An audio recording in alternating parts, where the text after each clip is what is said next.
Rënja e temperaturave dhe të ftohtit të ditëve të fundit ka ndikuar që numri i pacientëve të infektuar me gripin sezonal të shnojë rritjen në gjithë vendin. Situata e njëjtë është edhe në qendrën kryesore të mjekësisë familjare në Gjakov, ku sipas doktoreshës Albana Morina, pacientët kryesisht janë me temperaturë, ethe, kollitje e dhimbje fyti.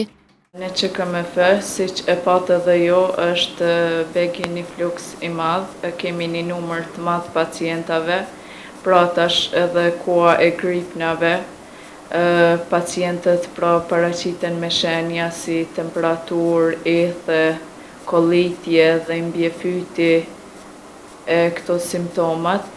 Pra ne ju bojmë apel njerëzve, pra pacientave që të kenë kujdes në strinë në ambiente të mbyllura me numër të madh njerëzve.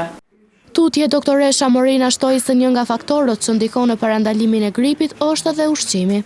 Parandalimi më i mirë është edhe mënyrat e ushqyerit, pra që popullata pra të konsumojnë më shumë pemë, perime, pra t'i kushtojnë rëndësi edhe ushqimit, pra dhe të ruhen prej temperaturave të ftofta me dalë shumë në ambientin ftoft.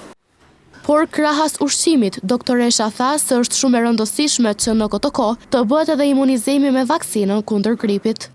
Pacientave ju propozojmë që edhe t'i marrin pra vaksinat kundër gripit, pra kundër influencës, mënyrë që mos të vjen deri te rritja e numrit pra të pacientëve me influencë.